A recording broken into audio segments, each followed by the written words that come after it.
할렐루야.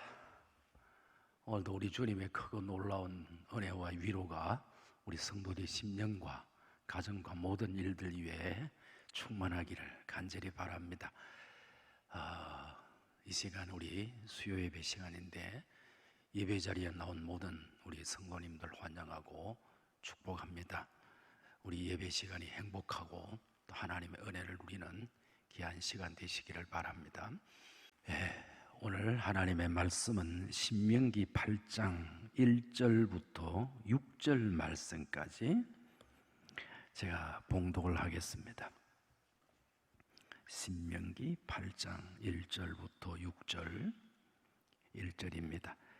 내가 오늘 명하는 모든 명령을 너희는 지켜 행하라. 그리하면 너희가 살고 번성하고 여호와께서 너희의 조상들에게 맹세하신 땅에 들어가서 그것을 차지하리라. 네 하나님 여호와께서 이 40년 동안에 네게 광야길을 걷게 하신 것을 기억하라. 이는 너를 낮추시며 너를 시험하사 네 마음이 어떠한지 그 명령을 지켰는지 지키지 않는지 알려 하심이라. 너를 낮추시며 너를 줄이게 하시며 또 너도 알지 못하며 네 조상들도 알지 못했던 만나를 네게 먹이신 것은 사람이 떡으로만 사는 것이 아니요 여호와의 입에서 나오는 모든 말씀으로 사는 줄을 네가 알게 하려 하심이니라. 이 40년 동안에 네 어복이 헤어지지 아니하였고 네 발이 부러뜨지 아니하였느니라. 너는 사람이 그 아들을 징계한 같이 네 하나님 여호와께서 너를 징계하시는 줄 마음에 생각하고 네 하나님 여호와의 명령을 지켜 그의 길을 따라가며 그를 경외할지니라. 아멘. 자, 오늘 말씀은 이 본문을 가지고 광야길을 걷게 하신 것을 기억하라 하시는 제목으로 잠시 은혜를 나누고자 합니다. 제가 뭐 그렇게 긴 세월을 살지 않았습니다만은 그래도 뒤돌아보면 가장 어려울 때가 언제였을까? 그 중에 제가 고등학교 시절에 제 어머님 돌아가시고 또 가정이 어려워지고 했을 그때입니다. 그래서 예수 믿은 지 얼마 되지 않았는데 학교 강당 뒷자리에 가서 눈물을 흘리며 기도하고 했던 그런 때가 있습니다. 그때 우리 교장 선생님께서 제게 하신 말씀을 늘 기억합니다. 너의 육신의 아버지도 네가 어렵고 힘들 때 도와주려고 애를 쓰는데 네가 믿는 하나님은 네가 소원을 하고 원한다면은 다 도와줄 수 있는 하나님이라고 그렇게 제게 말씀해 주셨습니다. 그래서 그때를 생각을 많이 했지요. 그 말씀도 제가 살아오면서 많이 생각을 했지요. 어릴 때마다 맞아, 내가 믿는 하나님은 나의 모든 것을 아시고 나를 도와주시기 위해서 참으로 애를 쓰시는 하나님이다 하는 것을 늘 기억하고 또 지금까지 그 하나님의 은혜로 그렇게 살아왔습니다. 현실 속에서 어렵고 힘든 일을 이겨내는 방법은 여러 가지가 있겠습니다만은 그러나 우리 하나님께서 오늘 본문을 통해서 이스라엘 백성들한테 하시는 말씀이 있습니다. 신명기는 우리가 잘 아는 것처럼 모세의 설교죠. 이제 광야 40년의 생활을 거의 마치려고 하는 그때에 이제 모압 평지에 도착을 했습니다. 요단강 건너편은 약속의 땅 가나안이 보이지만 아직까지 그곳에 들어가지를 못하고 있는 이스라엘 백성들입니다. 그때 하나님께서 모세를 통해 이스라엘 백성들에게 주시는 설교가 바로 신명기다, 그렇게 볼 수 있습니다. 오늘 읽은 본문 쭉 뒤에 연결되어 있습니다만은 한마디로 이런 말씀입니다. 너희들은 하나님께서 약속한 가나안 땅 들어가게 될 것이다. 그리고 그곳에 들어가면 하나님께서 너에게 복을 주셔서 정말 부자가 될 것이다. 집도 짓고 뭐 농사도 잘 되고 가축도 잘 되고 그래서 너무너무 살기 좋게 될 것이고 너희들이 부자가 될 것이다. 그렇게 말씀하시면서 그걸 미리 생각하셔서 당부하시는 말씀입니다. 그럴 때에 그 땅을 차지하고 너희들이 그곳에서 그렇게 편안하게 살아갈 그때에 정말 잊지 말아야 될 게 있다. 그게 뭐냐 하면은 40년 동안 여호와 하나님께서 너희들을 광야 길을 걷게 하신 이유를, 그것을 잊어서는 안 된다. 꼭 기억을 해야 된다. 만약에 그것을 기억하면은 너희들이 하나님을 떠나고 하나님의 진노감이 될 수밖에 없다. 이방 나라들처럼 심판받을 수가 있다. 그러니까 가나안 땅 들어가서 너희들이 살만하게 되어지면은 기억해야 된다. 잊지 말아야 된다. 왜 하나님께서 너희들을 광야의 길을 40년 동안 그렇게 걷게 하셨는지를 잊지 말아야 된다. 그걸 잊어버리면 안 된다. 그런 말씀입니다. 그래서 오늘 다는 읽지 않았습니다만 그 내용이 거기에 있습니다. 광야 길이라고 하면은 어렵고 힘든 길이죠. 우리가 마음대로 마음은 있지만 할 수 없는 그곳이고, 또 뭐 많은 것이 부족한 것이 이 광야 길이죠.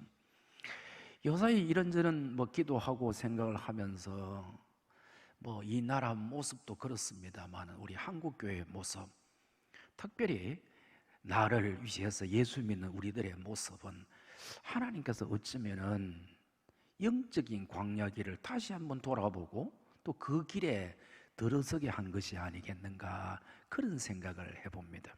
하나님께서 이스라엘 백성들에게 너희들 가나안 땅에 들어가서 잘 살게 되어지면은 절대 잊지 말아라.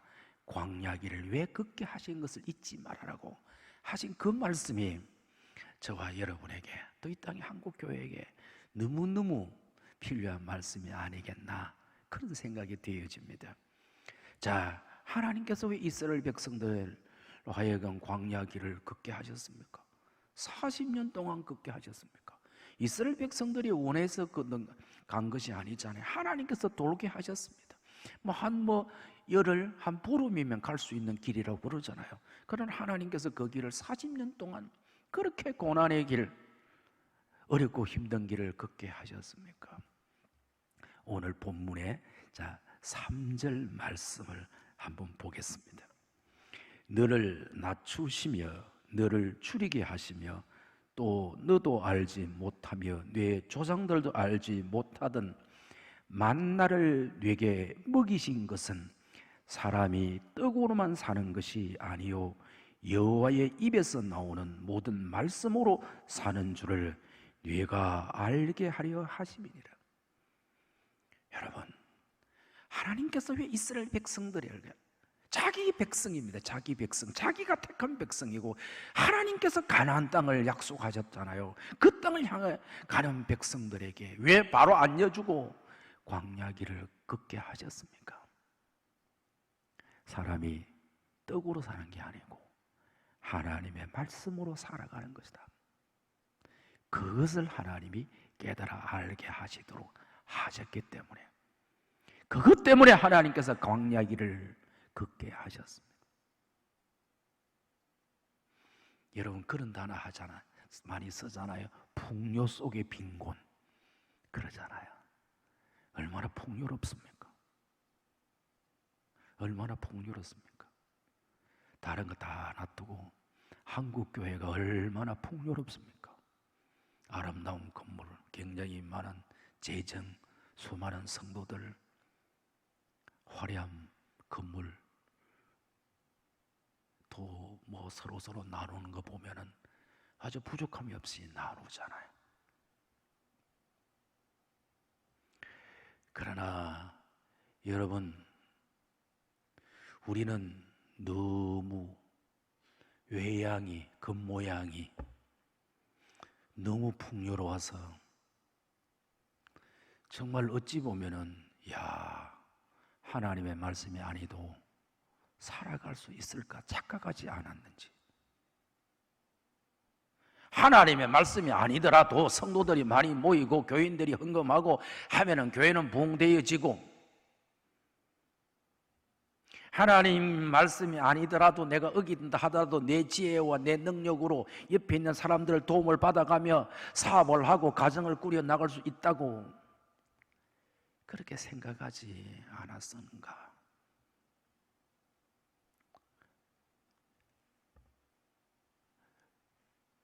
우리가 이렇게 풍요로운 세상 속에 뭐 교회에 부족함이 있습니까? 시설도 그러고. 그러나 이렇게 예배를 제대로 드리지 못하고 있는 이런 입장에서 하나님이 우리로 하여금 영적인 광야 길로 몰아넣으신 게 아니겠는가? 야, 이 내 백성들아, 이 땅의 교회들아, 세상의 떡으로 사는 게 아니야. 하나님의 말씀으로 살아가는 것이야. 그것을 하나님께서는 지금 이 시대에 이런 환경을 통해서 우리에게 말씀하고 있다고 여기지지 않습니까, 여러분? 우리가 이 어려운 고비를 이겨내기 위해서는 떡이 힘이라고 이것으로 해결해야 되겠다고 생각했던 내 손에 잡고 있는 것들, 내 마음속과 생각 속에 있는 모든 것들을 다 버리고 오직 하나님의 말씀을 붙들 때에 하나님이 우리에게 좋은 날을 허락해 주실 줄로 믿습니다. 하나님이 그걸 기다리고 있는 거, 여러분 그렇게 느껴지지 않습니까? 제가 뭐 신령한 목사는 아니지만은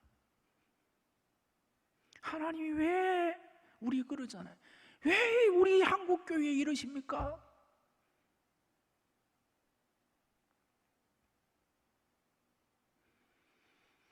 붙들고 있는 떡을 다 놓고 우리가 사는 길은 하나님의 말씀밖에 없다.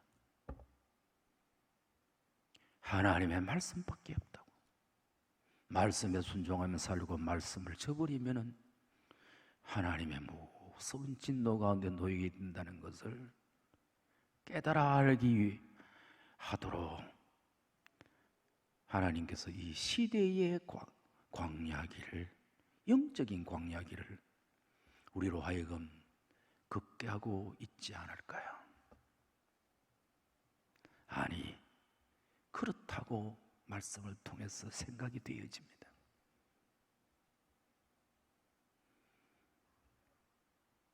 마음대로 모이지 못하는 이런 시간이 우리 대한민국에 올 줄 알았습니까? 우리의 신앙의 선배들은 전쟁통에서도 총알이 날아다니는데도, 일제시대에도 굴 속에 숨어서 산 속에 숨어서 잡히면 목숨이 날아가는데도 예배를 드렸던 우리의 신앙인데 어떻게 이런 대명천지에 대한민국에서 이런 일이 일어납니까?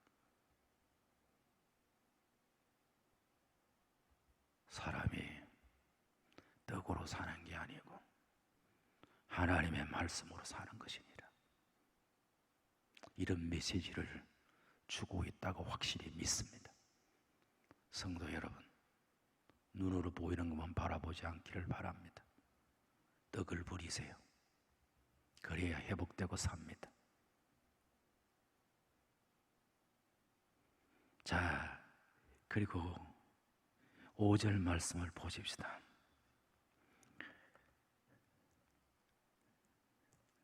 너는 사람이 그 아들을 징계한 같이 네 하나님 여호와께서 너를 징계하는 줄 마음에 생각하고 네 하나님 여호와의 명령을 지켜 그의 길을 따라가며 그를 경외할지니라. 광야길을 가면서 어렵고 힘든 일을 당하고 고통을 당하면은 하나님이 나를 징계하시는구나, 그렇게 생각하고 말씀을 지켜 순종하고 그를 경외하라, 그런 말씀입니다.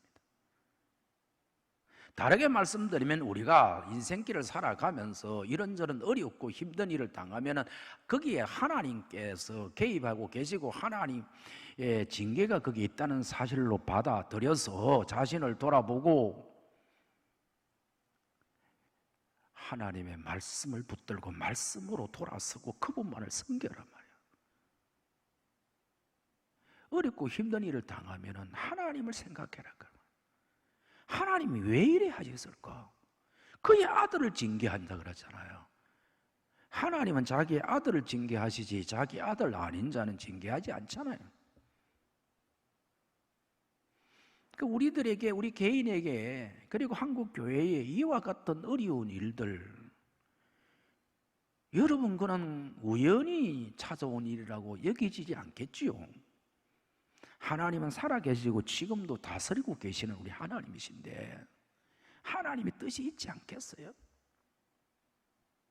이럴 때는 우리의 자신을 돌아보고 하나님이 우리를 책망하시는 그 음성을 들을 줄 알고 그와 같은 것을 깨달아서 하나님을 더욱더 의지하고 그의 말씀을 따라 살아가라, 그런 말씀이죠. 그렇습니다. 개인적인 삶도 그러고요, 우리의 교회의 모습도 그러고요, 나라의 모습도 똑같죠. 어렵고 힘든 일이 생기면은 자신을 돌아보고 하나님 앞에 자신을 바로 세우는 그 일이 있어야 여러분 회복이 되어지지요. 때가 되어지면은 회복이 그냥 되어지는 거 아니잖아요. 하나님께서는 깨닫게 하기 위해서 매를 들으셨는데, 하나님께서는 돌아오도록 하기 위해서 매를 들으셨는데, 아무런 믿음의 행위가 따르지 아니하면은 그 어떻게 회복이 되어지겠습니까?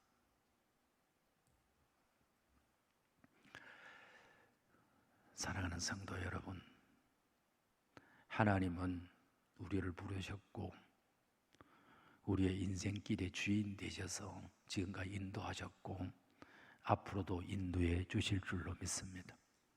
하나님은 우리 수영교회를 101년 전에 세우시고 지금까지 주인으로 계셨고 앞으로도 주인으로 이 교회를 이끌어 가실 것입니다.